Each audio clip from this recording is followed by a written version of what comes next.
What's up everyone? Today we're talking about one of the hardest decisions you'll face in Wuthering Waves. Where to spend your Astrites. Do you go for Galbrena, the flashy fusion DPS with her demon hypothesis form? Or maybe do you pick up Lupa, the ultimate fusion enabler? Or maybe Qiuyuan, the arrow sub DPS and team buffer? Or wait, hold on, Zani, the powerhouse Spectro Frazzle main DPS. But to be clear here, all of these characters are super good, but they have some pros and cons. So let's go and talk about that.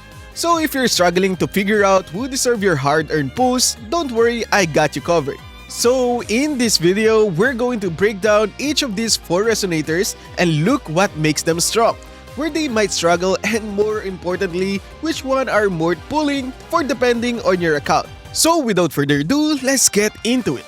Let's start with Galbrena. She's a 5-star fusion pistol DPS, and her entire kit is built around her 2 states. In the default state, she builds up 2 resources. Number 1, you generate it by hitting enemies, and the second one, once you have 100 stacks, you can unleash a powerful skill that lets her transform into the second state. And that's when the real fun begins. In the second state, all her skill changes. Her attacks become the stronger version of its former self. So in other words, the longer you prepare, the harder she pops off once she transforms. The result is that Galbrena is an explosive main DPS who absolutely melts enemies once she's in the second form. Her kit rewards proper rotation, echo usage, and keeping her resources full. Well, the catch? She is not the easiest unit to play. She's not like Zani, where you can just spam parries and slashes. With Galbrena, you need to carefully build up her gauge, manage her resources, and time her transformation for maximum DPS or effect. But if you enjoy technical DPS characters with high payoff, she's going to be an insanely fun and extremely strong. Well, in terms of team building, Galbrena fits naturally into fusion comps alongside other fusion units like Changli and Brand. She also pairs well with Lupa, who I'll cover next, because Lupa's fusion rest, shred, and buff makes Galbrena damage skyrocket. So if you want a stylish fusion DPS who rewards high skill expression, Galbrena is absolutely worth considering. Now let's go and talk about Lupa. She's not here to be the star of the show, but she's the one that makes the stars shine brighter. Lupa is a 5-star fusion sub DPS and enabler, and she is the premier team for anyone looking to run mono fusion tips. Her biggest strength is simple. She boosts fusion damage for your entire team. On top of that, she shreds enemy fusion resistance, which is something not many characters can do. Put those 2 things together and you basically supercharge every fusion DPS in your roster. Bran, Changli, Encore, and especially if you're pulling Galbrena, they all become monster with Lupa on the team. Lupa also has an ability called Backhand, which specifically increases the damage your team deals to the bosses, Overlord, and Calamity class echoes. This makes her a perfect pick for top fights and late game content, where bosses are super tanky and you need every bit of damage amplification you can get. Now here's the main drawback. Lupa is super restrictive. She shines brightest in monofusion teams, and outside of that, her value drops a lot. If you're not planning to invest in a fusion-focused roster, you won't see her true potential. She's not like Qiuyuan who can flex into many teams.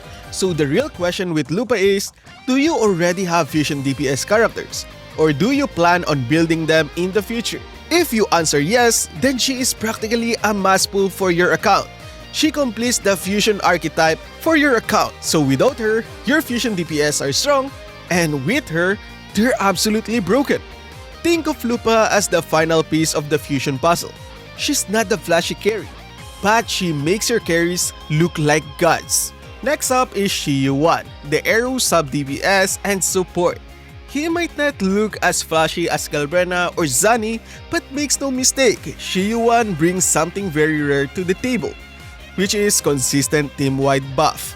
So here's how his kit works in simple words. Qiuyuan builds up his gauge, a resource that fills up as he performs basic attack, dodge counters, and other moves, a different threshold, he unlocks buff, which is he increases energy regen, he grants 30 echo skill damage bonus to the entire team, and also he transform into the second state, and also his attack transform and deal heavy arrow damage. So what makes Qiuyuan amazing is that his buffs are not tied to any specific element. Unlike Lupa, who only works in fusion teams, Qiuyuan can be slotted into many different lineups. He's flexible, reliable, and always makes your damage dealer hit harder. He's probably a decent sub DPS on his own, and also, his second state lets him dish out strong arrow damage while buffing the team, making him useful even outside of pure support. If I had to summarize Qiuyuan, he's an okay character that boosts crit damage and echo skill damage that is always going to be valuable in your account. He might not be the steal of the spotlight, but he makes sure your main DPS can shine brighter, depending on the character. Finally, we got Zani, the Spectro Frazzle DPS who specializes in Frazzle, of course. Zani is one of the most straightforward yet powerful damage dealer in the game, still today. Her strength comes from her ability to trigger all Frazzle stack at once. So that being said, it deals massive burst damage, and her heavy attacks scale with both heavy attack damage and Frazzle damage. Meaning, the more Frazzle you stack, the harder she hits. She also has a ready stats, which lets her parry enemy attacks, which is super great. If you time it right, you can fully block hits, reduce damage taken, and immediately counter the enemy.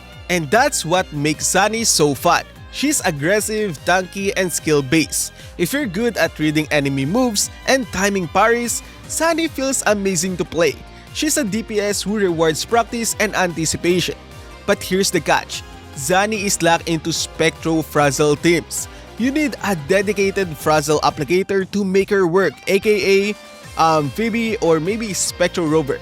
Well, otherwise, her damage falls flat. So luckily, that's not too big of a problem because of Spectro Rover. Well, on top of that, Zani isn't just a damage dealer. She brings utility too. Her auto skill buffs the entire team, and her natural tankiness means she can stay on field longer than most DPS without getting chunked down by the enemy. She's also a damage dealer who also brings survivability, which is super rare in the game. So if you want a DPS that feels rewarding to play and has insane burst potential and hits naturally with free character, which is Spectro Rover, and maybe if you already have PB for some reason, well, Zani is an excellent pool for your account. So at the end of the day, it comes down to your roster and your playstyle. If you love fusion comps and want to see big numbers, grab Galbrena and Lupa.